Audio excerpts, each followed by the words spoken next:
বলিউড হলিউডের সমান জনপ্রিয় অভিনেত্রী প্রিয়াঙ্কা চোপড়া ক্যারিয়ারের শুরুটা বলিউডে হলেও বর্তমানে হলিউডে তিনি বেশ সফলভাবে থিতু হয়েছেন।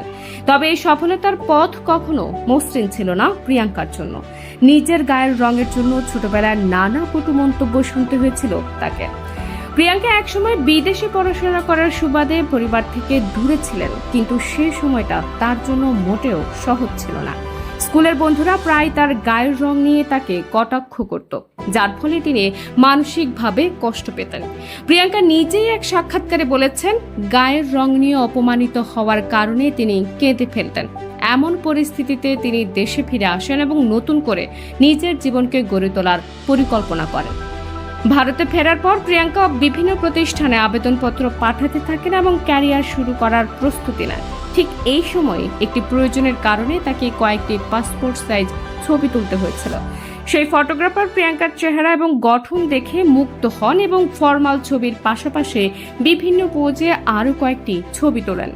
অজান্তে প্রিয়াঙ্কার মা সেই ছবিগুলো ফেমিনা মিস ইন্ডিয়া প্রতিযোগিতার জন্য পাঠিয়ে দেন। আর এই প্রতিযোগিতার মাধ্যমে রাতারাতি প্রিয়াঙ্কার জীবনের মোড় ঘুরে যায়। তিনি মিস ইন্ডিয়া এবং পরে মিস ওয়ার্ল্ড শিরোপা জিতে নেন, যা তার অভিনয় ক্যারিয়ারের শুরু করে দেয়।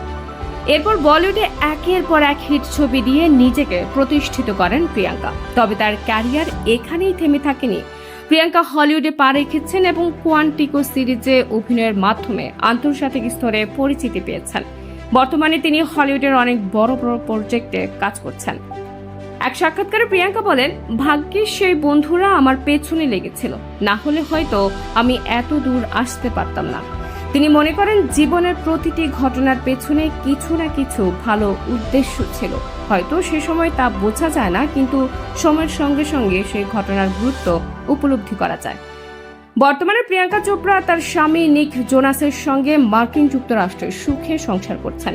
তাদের দাম্পত্য জীবন এবং ক্যারিয়ারের সাফল্য প্রমাণ করেছে কঠিন সময় পেরিয়ে গেলে জীবনের সবকিছুই ঠিকঠাকভাবে গড়ে ওঠে।